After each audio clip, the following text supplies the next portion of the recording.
보고 판독하는 것도 있지만은 저렇게 해보면 시대는 홍무 몇 년이지만은 실제로 만들어진 시기는 우리가 18세기 후반에서 19세기 초라고 제가 말씀드렸습니다. 그럼 그걸 어떻게 아느냐 하는 거죠. 아까 글씨의 서체를 가지고 알고, 그 다음 종이 지지를 가지고 알고, 먹의 상태를 보고, 먹이 지금 얼만큼 공기 중에서 산화되어 가지고 있는 상태냐 하는 그런 것을 보고 알고 이제 추정을 하거든요.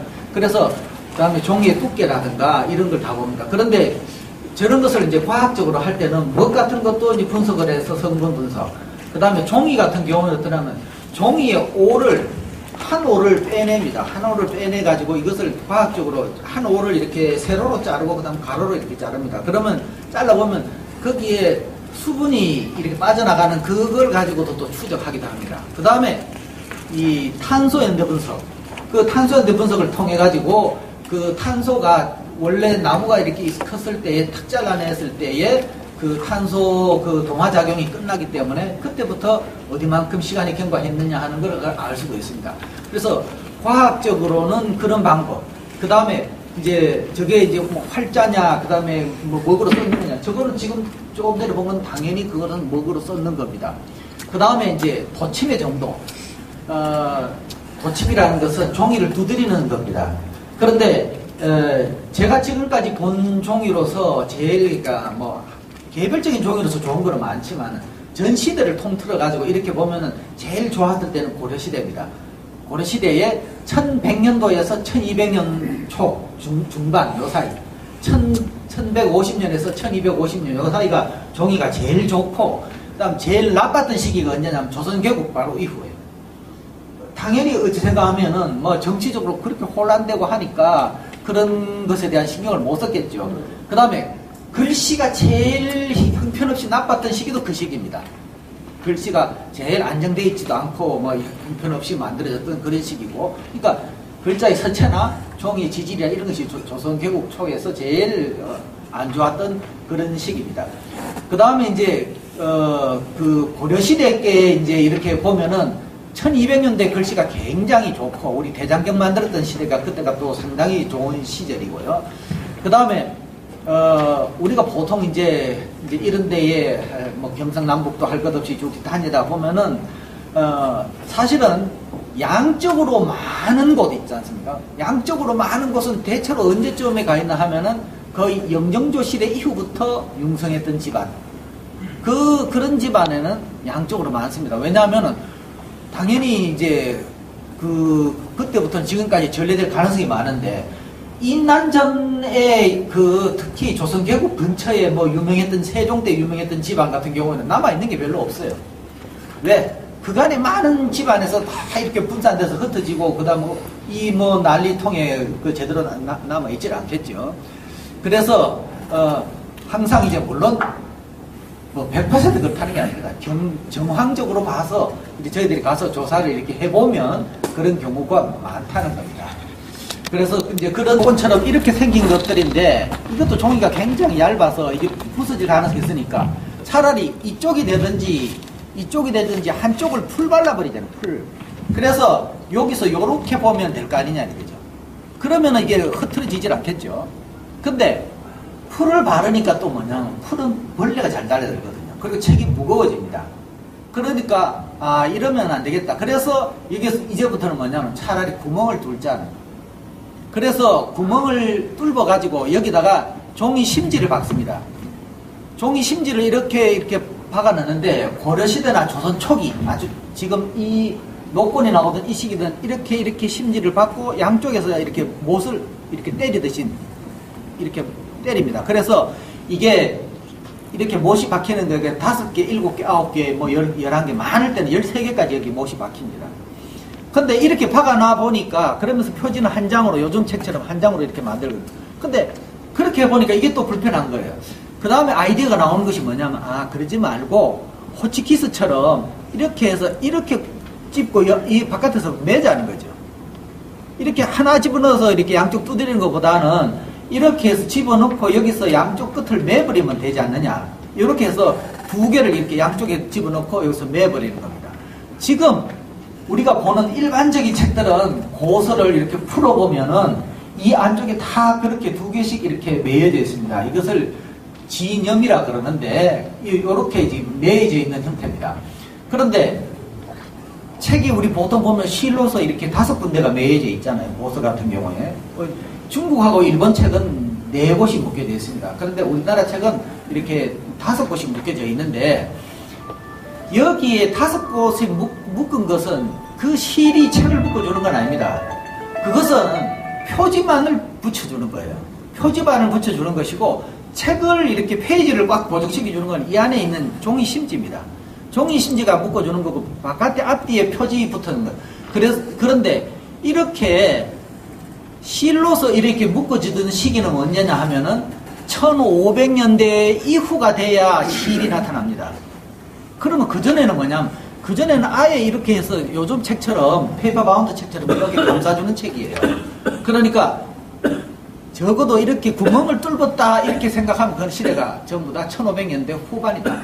그런데 문제는 이제 세월이 고려시대 거도 세월이 오래되면은 하다가 이제 이 표지가 떨어지고 하면은 후대 사람들이 재본할 때는 다시 이렇게 구멍을 뚫을 수 있겠죠. 그런데 그러한 이해는 이제 안에 이제 이렇게 넘겨보면 금방 알 수 있습니다. 그래서 그런 형태의 문제, 특히 이제 여기 이제 혹시 이런 자료를 갖고 계시는 분들이 지금 문화재 수리를 한다 이럴 때 제일 문제가 생기는 겁니다. 원래 원형에는 실로 묶여져 있지도 않은데 시대가 굉장히 빠른 책인데 그걸 수리하는데 보내면 수리하는 사람들은 그 생각 없으니까 아 고서는 원래 구멍 뚫어서 하더라 이러면서 구멍을 다 뚫어서 이렇게 묶어놔버립니다. 그거는 그러면 그 원형을 완전히 깨버립니다. 그러면 오히려 그래서 3등급, 1등급, 2등급, 3등급으로 이렇게 한다. 그 다음에 대소사 공이 있는 사람한테 주는 거고 그 다음에 고려 초기에는 녹번만 주고 교서라는 건 아까 말씀드린 대로 어떻게 해서 이 사람한테 주게 됐다 하는 그 공신교서라는 거를 앞에다가 써주게 되어 있는데 그것이 고려 초기에는 없었다. 근데 후기부터는 고려 후기, 조선 후기에는 이런 것이 있었고 그 다음에 15세기 이후부터는 여기에 그 원종 공신 이런 것이 따라 나오기 시작했다는 겁니다. 그 다음에 원래 공신의 업무를 맡은 데는 공신도감이고 그 다음에 원래는 충훈사라는 명칭이 됐다가 나중에 충훈부로 바뀌고 나중에는 높은도감이라는 이름으로 바뀌었다는 것이고요. 원종 공신이라는 그런 의미는 아까 제가 쭉 이렇게 말씀드렸습니다. 어떤 공이 있는 사람이냐 태조를 도와가지고 건국초에 여러 가지 건국 전부터 시작해서 환란을 막고 그 다음에 이성계를 따라서 목숨을 걸고 국가를 안정시킨 사람 이런 사람인데 그러나 개국 공신의 그 책봉수가 늘어나서 나중에 원종 공신 제도가 만들어졌다 하는 겁니다. 그래서 태조 때부터 1392년부터 원종 공신의 이야기가 계속 나오고 그 다음에 지금까지 나온 토탈 합치면은 1698명 정도가 나온다. 지금 현재의 개국공신 노건 보면은 지금 이화, 이직, 장관, 한노계 이런 것들은 좀 뭐 또 북한에 있는 것도 있고요. 진충기 이거는 강원도의 정진 북한에 있습니다. 이화 공신 노건 그 다음에 김회련 조금 전에 제가 일본으로 본 것이 김천리 공신 노건 그 다음에 요런 정도인데 이마저도 몇 개 아까 제가 10개 정도 안 된다 그랬는데 이 중에서도 이제 북한에 있거나 그 다음 우리가 소스만 알고 있는 것이 있기 때문에 이렇습니다. 그 다음에 박순, 최유련, 권중화 이런 것들은 뭐냐면은 원본이 아니고 이렇게 필사본, 사본 뭐 이런 식으로 해서 그 뒤에 거로 나타나 있는 것이고 그 다음에 이 정치적인 들어가는 관점이 뭐냐면은 저는 전공이 역사학이 아니고 이런 자료에 대한 분석이기 때문에 이런 쪽으로 이런 것을 서지학이라고 합니다. 서지학적 관점에서 보는 그런 관점이 있고 그 다음 이두문 아까 뭐 하삽고 하오대처럼 이런 거기에 나오는 용어만 가지고 연구하는 국어학적인 그런 접근이 있고 그 다음에 역사학적인 접근이 있고 이런 이 공신 노건이 나와도 접근하는 각도가 다 다릅니다. 현재까지 나온 것은 이직 개국 공신 노건 이것도 이제 그 자료로서 지금은 소개되어 있는 것이고요. 그 다음에 이제 이 원본은 있는데 지금 잘 안 보이네요. 그 다음에 이제 보통 이제 그 노건에 보면은 대체로 그 여기에 지금 반충 그다음에 김중보 뭐 등등 있는데 뭐 이 복잡하게 적혀 있습니다만 사실은 이게 아마 수능으로 내려오셔가지고 여기서 여기서 이제 어떤 뭐 학문적인 일을 하셨는지 그거는 모르겠지만 어쨌든 그 이성계 정권에 거기 이제 포함되지 않으시고 끝까지 하여튼 고려 시대에 뭐 직위를 지키셨는지는 모르겠지만은 어쨌든 그런 차이가 있는데도 불구하고 그 협조를 안 했는데도 불구하고 이성계 정권에는 이분의 아마 뭐 인품이나 여러 가지의 이런 이유 때문에 여기 공신 노건을 내려주신 거죠. 네, 그런 면에서 또는 여기에 공신이 됐다고 해가지고 모두 막 이성계 쪽에서 다 가가지고 이렇게 협조했다. 뭐 그런 차원이 아니고 아까 말씀드린 대로 이제 반대에 있는 분 또는 그 뭐 인물이나 또는 학식이나 모든 면에 있어서 이성계가 이렇게 판단했을 때에 저분을 그래도 등용을 하고 저분들한테 포상을 해야만 그래도 전체적인 일의 안정을 기할 수 있다 이랬을 때에 이제 이렇게 노건이 주어질 수도 있습니다. 자 이렇게 해서 여기 집안의 내력을 이렇게 보면은 여기에 지금 아마 뭐 제가 우계라는 것이 강릉 쪽 지역 뭐 그쪽의 지역 명칭이라고는 알고 있습니다만은 양자 식자 어른부터 시작해서 지금까지 이렇게 내려오고 그 다음에 여기 보면은 문화성 중서 사인을 거친 여기 좌복사라고 되어 있지만 실제로 읽을 때는 좌복야로 읽어야 됩니다. 벼슬을 읽을 때는 좌복야를 지는 양자 식자 어른이시고 그 다음에 그 억자 어른의 자는 원분, 혼은, 태은, 무신, 그 다음에 문과에 급제하셨고요.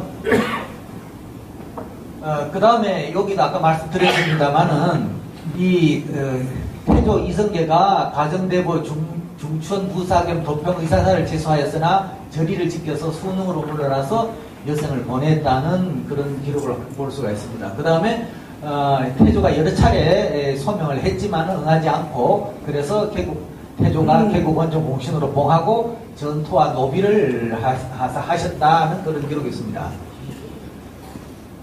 그 다음 그 묘소는 지금 여기 회석에 있다고 언급되어 있고요.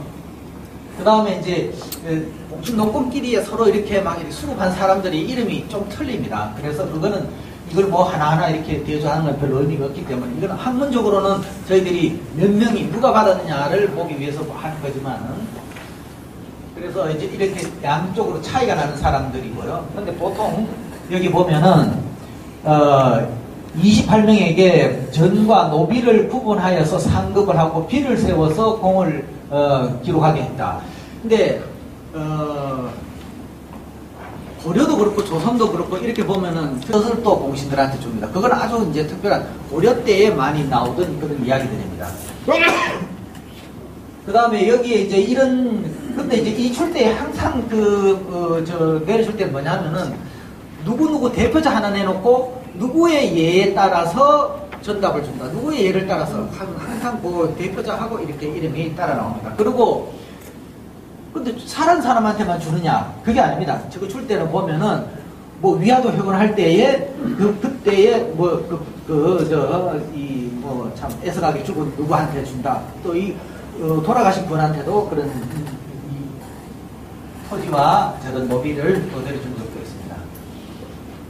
지금 이제 이 상금 내용에서 보면은 여기 논밭에 그 50결, 그 다음에 노비 숫자는 몇 명, 이렇게 해서, 제1등 유만수부터 시작해서는 여기 이제 50, 40, 30, 이제 억자 어르신은 지금 30, 노비 3명, 이렇게 해서 그 밑에는 또 뭐 25, 22 이렇게 내려서 등급에 따라가지고 이렇게 내려줬죠. 그래서 그 다음에 이제 뭐 자손한테 면제를 해줬다, 그 다음에 부모한테 올려줬다 하는 그런 기록들이고요. 자, 이렇게 해서 예체적으로 본다면은 지금 이제 이 자료가 가지고 있는 것은 뭐 집안에서만 중요한 것이 아니고 이제 제가 이제 애석하게 생각하는 부분은 뭐냐면 저는 이제 이 공신 노건에 대해서 이제 몇 편의 논문을 썼기 때문에 그리고 족보에 많은 족보를 제가 뒤집은 걸 한 3만 권쯤 뒤져봤을 겁니다. 뒤져보고 그 안에 나오는 고려시대 문서, 조선 초기에 저런 개국 공신 이름을 쭉 이렇게 찾았는데 뭐 저것이 사실은 뭐 애석하게도 또 어쨌든 지금 집안에 그 소유물이 되어 있는 것이 아니고 다른데 이렇게 지금 전전 돌아다니고 있어서 그게 뭐 애석한 그런 부분이죠. 뭐 어쨌든 저것이 자리 이제 정식으로 집안에 돌아와서 자리 잡으면 좋은데 어쨌든 저런 거를 이제 기록상으로 모아가지고 어떤 자료집으로서도 만들어야 되고 그리고 특히 저 자료는 우리가 학문적으로도 굉장히 중요한 자료이기 때문에 그런 거에 대해서 좀 새로운 이제 인식 혹시 뭐 저런 것이 꼭 뭐 옛날 문서에만 있는 것이 아닙니다. 제가 더더군다나 우리 뭐 고려시대 자료 그려봐야 고려사 그 다음에 뭐 왕조실록에 나온 조그만 자료 그 다음에 삼국유사 뭐 이런 거 좀 그런 자료밖에 없거든요. 그러니까 아주 뭐 이제 중요한 자료로 우리가 인식을 해야 되고 그리고 이제 이 부분에 계시니까 하나 말씀드리면은 사실은 그 이제 우리가 단자 호구 단자 있죠. 호구 단자. 보통 호구 단자는 3년에 한 번씩 이렇게 만들어 가지고 하는데 호구 단자가 이제 저도 이제 그 고려시대 때부터 이렇게 쭉 조사를 이렇게 해보면은 아까 이제 뭐 남본 여적이니 남년 여령이니 이제 그것도 정을쫙 지켜지지만은 고려시대의 호구 단자 같은 옛날에 저 관리로 등용될 때 보면은 그 사람이 소위 정안이라고 있습니다. 우리 정치하는 정자하고 그 다음에 무슨 안을 낸다는 밑에 나목 들어가 있는 정안이라는 것인데 그 정안이라는 것이 일종의 뭐라 그럴까 하면은 관직 그 이력서거든요. 그러니까 처음에 이 사람이 뭐 문과로 들어왔다 아니면 이 사람이 초급에 뭐로 받았다 해서 그것을 받아가지고 이 사람의 이제 원래 정안에 맨 앞에 보면 뭐냐면 이 사람의 이름은 무엇이고 뭐 본가는 어디고 그 다음 나이는 몇 살이고 그 다음 현재 주소는 쉽게 말하자면 개성부 어디에 사는 뭐 누구다 그 다음 처는 누구고 그 다음 아들은 뭐 어떻다 근데 그때 이제 그 아들 그 이야기 할 때도 보면 고려시대 때는 뭐냐 하면은 이 여자 보통 여자아이와 남자아이는 남자는 파지라 그런다 파지라 그러는데요. 파지라 그러고 여자는 조이라 그러는데요. 조이. 그 파지하고 조이를 쓰는데 그 파지라는 것이 옛날에는 지금처럼 우리가 뭐 이렇게 의술이 좋아가지고 오래 못 사니까 이게 살지 안 살지를 모르니까 한동안 이름을 안 쓰는 겁니다.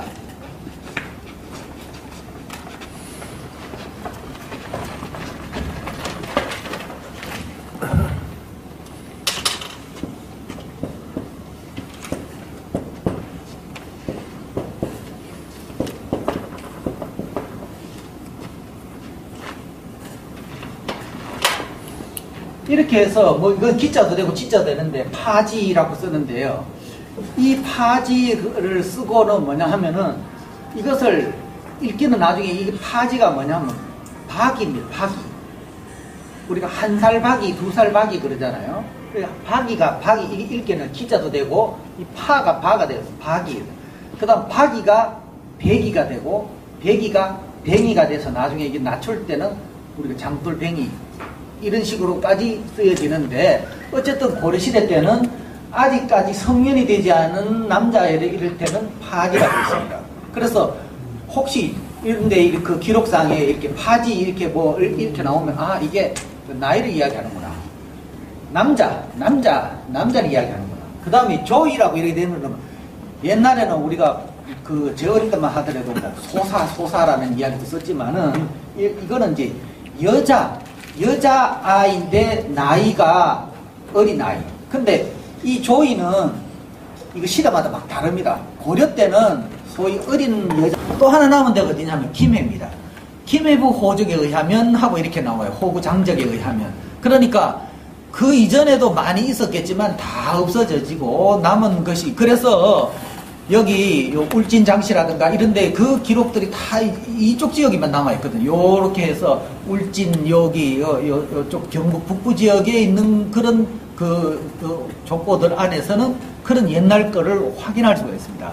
그래서 이런 지역에는 혹시 뭐 그와 같은 문서들이라든가 이런 세계도 같은 것이 그런 게 나올 수 있고, 또 뭐 중요한 사례도 그간에 뭐 여기서도 뭐 워낙 많이 나왔죠. 뭐 사실 제가 2주 전에 저기 청량사 여기요. 청량사 거기에 이제 그 문화재 지정하고 뭐 때문에 이제 가서 그 불상 조사를 이렇게 하고 이제 했는데, 거기도 원래 청량사라는 절 이름은 아주 후대고 그 전에는 전부 다 연대사입니다. 연대사라는 이름으로 다 나오는데, 그 안에 이제 그 지장보살상하고 이렇게 조사를 하니까 그 안에서 나오는 문서들 하면, 문서들은 전부 세 번에 걸쳐서 고려시대 거, 조선의 1560년, 그 다음에 1715년 이렇게 세 개가 딱 나오는데, 그 고려시대 거를 이제 보면은 금방 종이를 딱 보면 저희들은 알 수가 있거든. 이게 고려시대 거 아니다 하는 거예요. 그래서 그런 이제 고려시대의 종이와 조선시대의 종이라든가 이런 것에 이제 어떤 것이 다른가 하면은, 이제 뭐 요거는 이제 기본이니까 혹시 주변에서 한번 보시거든. 한번 잘 살펴보시기 바랍니다. 고려시대 종이를 뜰라 그러면 그냥 발이 있어야 되죠. 발이 있으면, 발이 이렇게 지나가는데 3cm 안에 이 가로 발이 보통 고려시대는 12개에서 15개가 들어갑니다. 12개에서 15개. 3cm. 근데 그 당시에 원나라나 그러니까 중국이나 뭐 이렇게 되면은 22개, 23개까지 막 이렇게 들어갑니다. 그러니까 그렇게 발이 좀 엉성하다고 생각하면 됩니다. 그 다음에 이게 옆으로 발만 있으면 되는 것이 아니고, 이 발이 축 늘어질 테니까 이거를 잡아주는 끈이 있어야 되겠죠. 우리가 긴 말대 생각하면 그 옆에 이렇게 그 발끈이 있습니다. 발끈이라고 그러는데 그 발끈 폭이 약 4 내지 5cm입니다. 고려 때 거는.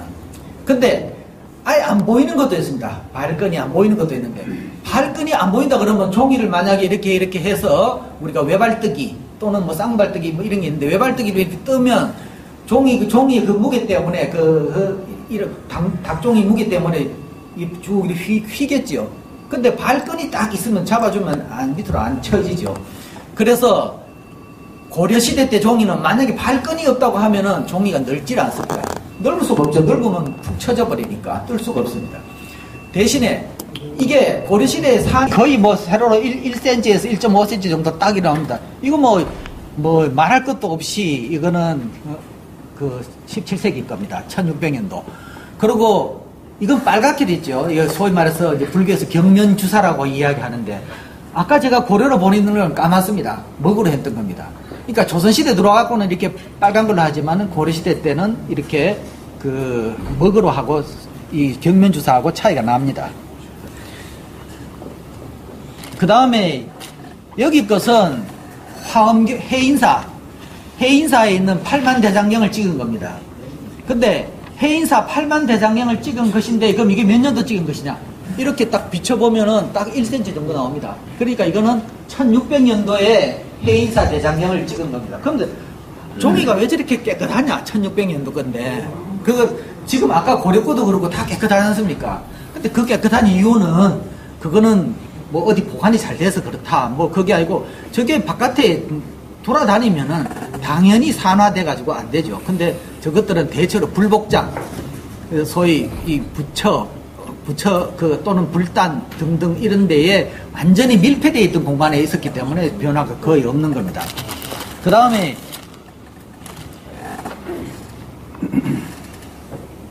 요것도 해인사 대장경, 이건 법화경인데, 해인사 대장경은 지금 저쪽에 보이는 것은 화엄경은 밑으로 17자입니다. 근데 이거는 14자인데, 대장경은 대부분 다 우리나라 건 14자로 이렇게 되어 있는데, 여기에 보통 종이에 이렇게 폭을 이렇게 보면 저거보다는 시대가 올라갑니다. 그래서 이것은 임난 전, 그러니까 16세기 말경에 나오는 그런 대장경입니다.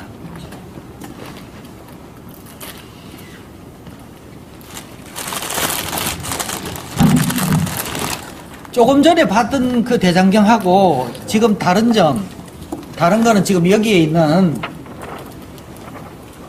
이건 색깔이 전혀 다르죠. 색깔이 약간 누렇게 되어 있습니다. 이거는 마지로 찍은 것인데, 이것은 중국의 대장경입니다. 중국의 대장경인데 시대가 1290년대입니다. 1290년대고, 그 다음에 요 앞에는 대반야 바람일다경 하고 이렇게 금으로 써져 있고, 그 다음에 요 위에는 개법장 지는이라 그래서 옴 아라남 아라다 해가지고 불경을 읽을 때에 개법장, 지금부터 경전을 열어라 하는 그 개법장 지는이 여기에 나와 있습니다.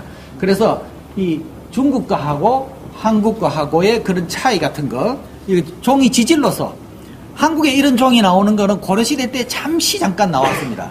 그러고는 한국은 이런 종이가 없거든요. 그리고 중국은 저렇게, 그렇다 우리가 담나무 종이라 그래서 닭이 100% 그렇지는 않습니다. 뭐가 섞여도 섞이는데요. 뭐 심지어 이제 태지, 물이끼, 뭐 이끼를 써가지고 뭐 하는 종이도 있고, 거기다가 뭐 금속재인 그런 걸 섞어가지고 하는 경우도 있고, 그 다음에 종이질을 매끄럽게 하기 위해서는 안에 고령토를 넣습니다. 고령토를 집어넣으면은 종이가 이렇게 얼금얼금 하다가도 우리가 이 얼금얼금한 이 종이 이 안에 전부 다 고령토가 들어가가지고 코팅돼 버리는 거죠. 코팅된 전부 다 불상이나 탑에는 전부 다 무구정광 다란이경이 들어갑니다. 근데 무구정광 다란이경이라는 것은 뭐냐면 그 탑을 만드는 그런 경전입니다. 그래요. 이제 무구라는 것은 때없이 깨끗한 정광, 밝고 빛나는 대다란이경 이런 뜻인데요. 지금 이것은 보협인 다란이경이라고 이야기합니다. 이것은 보협인 다란이경이라고 하는 것은 고려시대의 불상이나 탑에서 나오는 그런 겁니다. 그런데 주로 뭐냐 하면은 부처님의 공덕을 칭찬하는 그런 노래인데, 이것을 탑이나 불상에 이것을 안치시키면은 바깥의 외부의 천재지변, 그러니까 번개, 천둥 뭐 이런 거, 홍수나 이런 걸로부터, 비바람 이런 것부터 막아주고, 그 다음 해충으로부터 막아주고, 불상을, 탑을 이런 걸 보호해준다 하는 그런 기능을 가지고 있는 겁니다. 그런데 요 가운데에 지금 4개가 있는데 사실은 요거 하나만 가지고도 되는데, 이런 형태를 소위 동서남북 중 우리가 오대산 그러지 않습니까? 오대산이라는 것이 그게 사실은 우리 보통 산에 가면 제일 높은 봉우리 비로봉 그러는데, 그 비로봉이 비로자나불이 있는 그 봉우리가 비로봉인데, 여기 가운데 하나, 둘, 셋, 넷, 5개입니다. 가운데에 있는 것이 비로자나불이고, 그 다음에 서쪽에는 아비타불이고, 뭐 천동여대불, 아축불, 뭐 보당불 이렇게 해서 쭉 5대, 그러니까 동서남북 중 이게 5대입니다.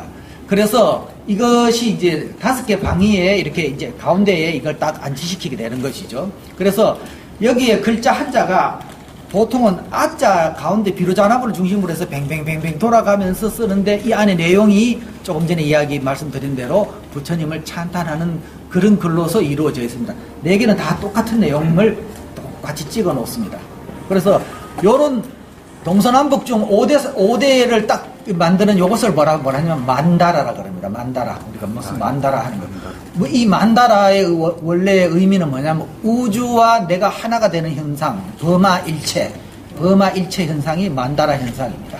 그래서 뭐 이거 하나가 다 부처를 상징합니다. 요것도 문자 하나가 다 부처를 상징하기도 하고, 그 다음에 원래는 37불이 모여가지고 만다라 현상을 이루는데요. 이거는 뭐 훨씬 더 많은 숫자지요. 하여튼 뭐 내용은 대충 그런 겁니다.